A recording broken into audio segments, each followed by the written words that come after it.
Actually पढ़ना क्या पड़ता है इसके बारे में पहले जान लेते हैं हम लोग स्टेप बाय स्टेप करके, ठीक है। सबसे पहला चीज पॉलिनोमियल का मतलब होता है बहुत सारे जो हमारे पास वेरिएबल टर्म्स सब एक सीरीज में आ जाता है, उसे हम लोग पॉलिनोमियल कहते हैं। ये बात समझ में आ गया होगा, ठीक है।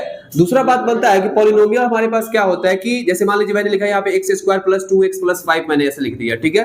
तो फिर क्वेश्चन बनता है क्या यह पॉलिनोमियल है या नहीं है। तो सबसे पहले हमें ये पता करना होगा कि इसे पॉलिनोमियल कैसे कोई नंबर होता है, कैसे कोई सीरीज होता है। तो उसके लिए क्या करना है, आपको इसके पावर को देखना है। यहाँ पे पावर है उसको देखना है। पावर क्या होना चाहिए, पॉजिटिव होना चाहिए, पॉजिटिव होना चाहिए, पॉजिटिव होना चाहिए और इंटीजर होना चाहिए, इंटीजर्स होना चाहिए।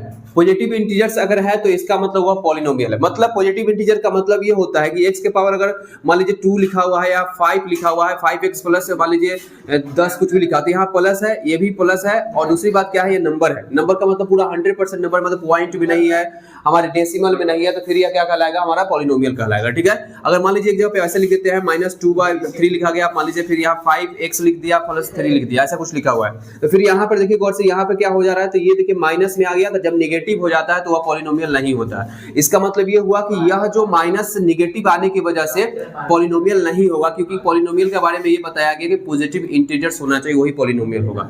एक और केस हो सकता है, जैसे मान लीजिए x के पावर 2/3 हो गया प्लस 5x प्लस 3 ऐसे दे दिया। यहाँ भी देखा जाए तो x के पावर क्या आ गया है, हमारा x के पावर जो है वह फ्रैक्शन में आ गया है। तो जब x का पावर फ्रैक्शन में होता है तो भी वो पॉलिनोमियल नहीं होता है, तो ये भी पॉलिनोमियल नहीं होगा। ऐसे भी हो सकता है x² प्लस 5x 0.2 प्लस ऐसे करके कुछ दे दिया। तो फिर यहाँ पे तो ठीक ठाक है, प्लस में है, कोई दिक्कत नहीं। लेकिन यहाँ वाला जो हमारा वेरिएबल टर्म x है, इसमें क्या हो गया, यहाँ पे अगर हम देखें तो यहाँ पे क्या हो गया, 0.2 आ गया। अब 0.2 से यह मालूम चल रहा है कि भाई साहब यह जो है हमारा पॉइंट में आ गया, डेसिमल में आ गया। तो इसका मतलब यह भी पॉलिनोमियल नहीं होगा, क्योंकि पॉलिनोमियल के बारे में सिंपल कहा गया है कि आपके पास क्या होना चाहिए, तो आपका जो नंबर है वह पूरा तरह से पॉजिटिव इंटीजर होना चाहिए, जो कि यहाँ पर नहीं है, इसलिए पॉलिनोमियल नहीं। क्लियर, बात हो गया खत्म। पॉलिनोमियल और क्वाड्रेटिक पॉलिनोमियल या फिर उसके बाद क्या होता है, समझिए पहले बातों को। होता क्या है कि जैसे हमारे पास जो वेरिएबल टर्म था, मान लीजिए यहाँ पे x + 2 लिखा हुआ है, तो यहाँ पे x हमारा कांस्टेंट है और 2 मतलब x हमारा वेरिएबल है, 2 हमारा कांस्टेंट है। तो अगर आप देखिएगा तो यहाँ पावर क्या है, हमारा 1 है। तो x का जो मैक्सिमम पावर मतलब डिग्री जो होता है, डिग्री जो होगा, अगर डिग्री हमारे पास क्या हो गया, डिग्री हमारे पास अगर 1 आ जाता है तो हमारा कहलाता है लीनियर। क्या कहलाता है, लीनियर। अगर डिग्री 2 हो जाए, मतलब x² + 5x + 2 अगर ऐसे है, तो इसका डिग्री कितना है, तो 2 डिग्री है। तो जब डिग्री 2 होगा तो वह क्वाड्रेटिक हो जाएगा। और जब डिग्री 3 हो जाएगा तो हमारे पास क्या हो जाएगा, क्यूबिक पॉलिनोमियल। कोई दिक्कत यहाँ पर है। तो आपको इस चैप्टर में स्पेशली 3 तरह का पॉलिनोमियल के बारे में पढ़ना है। एक होता है हमारे पास लीनियर पॉलिनोमियल, दूसरा होता है हमारे पास क्वाड्रेटिक पॉलिनोमियल, तीसरा जो हमारे पास होता है वो होता है क्यूबिक पॉलिनोमियल। तो स्टेप बाय स्टेप करके हम इस तीनों को समझने की कोशिश करेंगे कि हमारे पास क्वाड्रेटिक क्या होता है, पॉलिनोमियल क्या होता है, इस सबको समझेंगे, ठीक है। चलिए, पॉलिनोमियल क्या होता है, इसका मतलब क्या होगा, डिग्री जिसका क्या होगा, डिग्री जिसका क्या होगा 1 होगा, जिसका डिग्री 1 होगा हमारा लीनियर पॉलिनोमियल है। उसका स्टैंडर्ड फॉर्म क्या होता है, स्टैंडर्ड फॉर्म पूछेगा आपसे, तो स्टैंडर्ड फॉर्म लिखना है आपको क्या, तो जैसे इसका स्टैंडर्ड फॉर्म होता है ax + b = 0, ऐसे आप लिख सकते हो, या फिर ऐसे ही बता सकते हो ax + b, ये इसका होता है स्टैंडर्ड फॉर्म, ठीक है। अगर इसमें जब इसका स्टैंडर्ड फॉर्म निकल जाए तो 0 पूछेगा, इसका 0 कितना होगा, तो याद रखिए जितना उसका डिग्री होता है उतना ही 0 होगा। तो इसका मतलब इसका 0 जो होगा 1 0 होगा, ठीक है। अब वो 0 क्या होगा 1, तो आप लिख सकते हो x = क्या हो जाएगा -b/a लिख सकते हो आप। इसका यह क्या हो जाएगा, हमारे पास इसका उत्तर हो जाएगा, ठीक है। तो यह हमारा ये हो गया। तो इस तरह से आप क्या कर सकते हैं, कोई भी पॉलिनोमियल अगर वो लीनियर पॉलिनोमियल है तो इसे आप लोग ऐसे करके लिख सकते हैं और इसका डिग्री फाइंड आउट कर सकते हैं, ठीक है। बस में आ गया। दूसरा केस बनता है आपके पास, लीनियर के बाद आता है आपका क्वाड्रेटिक पॉलिनोमियल। तो पहले उससे भी देख लेते हैं क्वाड्रेटिक पॉलिनोमियल को। क्या दिक्कत है आपको, क्या ऐसे क्यों चिल्ला रहे हैं आप, क्लास में जब बैठे हुए चिल्लाते हैं, आपको समझ में क्या आएगा बताइए। बैल मत बनिए, ठीक है। इस जमाने में भी अगर आप बैल बन रहे हैं, इसका मतलब समझ में आ रहा है आपको, आपका डीएनए में गड़बड़ी है, ठीक है, सही करिए उसको, ठीक है।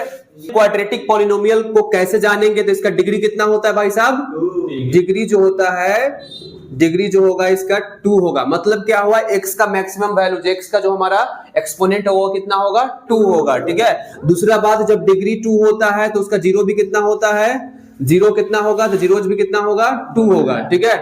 कौन कौन हो सकता है, तो हम लोग अल्फा बीटा मानते हैं इसको जीरो को, ठीक है। अब दूसरा बात है कि इसको हम लोग लिखते कैसे हैं, तो इसको लिखने का तरीका होता है ax² plus bx plus c होता है, ठीक है। यह इसका क्या होता है, हो जाता है हमारा, यह इसका क्वाड्रेटिक फॉर्म हो गया, ठीक है।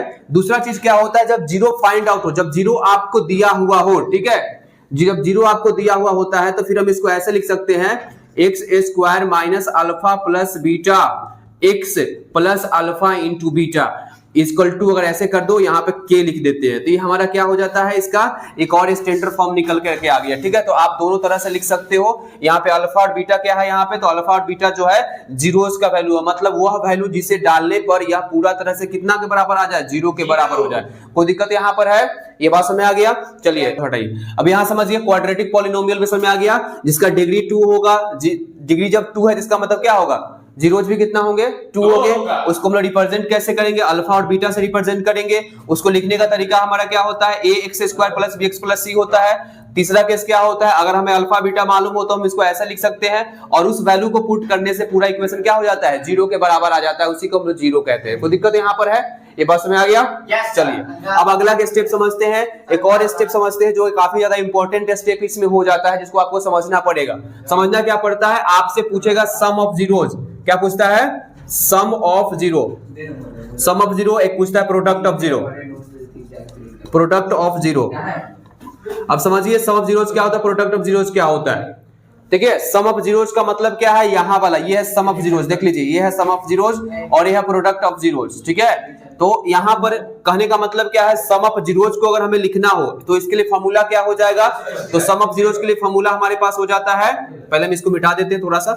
इसके लिए हम क्या लिख सकते हैं, तो इसके लिए हो जाता है alpha plus beta. Sum of zeros का मतलब एक अल्फा और दूसरा बीटा, इस दोनों को जोड़ दिए तो सम ऑफ जीरोज हो गया। अब बात बनता है कि इसके कितना के बराबर ये होता है, तो याद रखिएगा इसको बोलने का तरीका होता है coefficient of B, coefficient of X, sorry coefficient of X by coefficient of X square. हम लोग ऐसे लिखते हैं लेकिन माइनस का साइन लगा देते हैं, तो इसलिए शॉर्टकट में लिख देते हैं माइनस बी बाई ए।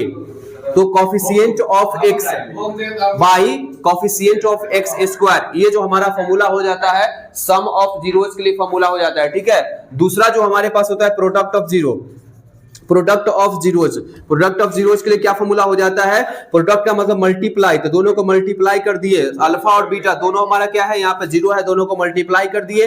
अब दोनों को मल्टीप्लाई करेंगे तो क्या हमारे पास आएगा, कांस्टेंट टर्म जो लास्ट में होता है हमारे पास, ये रहा c, तो इसका जाता है c और बाई हो जाता है एक्स स्क्वायर का कोफिशिएंट, तो एक्स स्क्वायर का कोफिशिएंट क्या हुआ a, तो इसका फॉर्मूला हो जाता है c बाई a। तो हमारे पास इस तरह से जो है आपके दो चीजें यहाँ पूछे जाएंगे, सम ऑफ जीरोज निकालने के लिए और दूसरा प्रोडक्ट ऑफ जीरोज निकालने के लिए। दोनों आप लोग आसानी से फाइंड आउट कर सकते हैं, कैसे निकालेंगे तो इसके मैंने यहाँ पे फॉर्मूला बता दिया आपको, ठीक है। तो इससे आप जो है आसानी से सॉल्व कर लीजिए। और आपका यह जो है क्वाड्रेटिक पॉलिनोमियल में इसके बाद आपसे कुछ एक्स्ट्रा चीज नहीं पूछता है, बाकी इतना ही खत्म हो जाता है, ठीक है। इसके बाद अगला आता है हमारे पास क्यूबिक पॉलिनोमियल, उसको थोड़ा देख लेते हैं, पहले इसको मिटा देते हैं।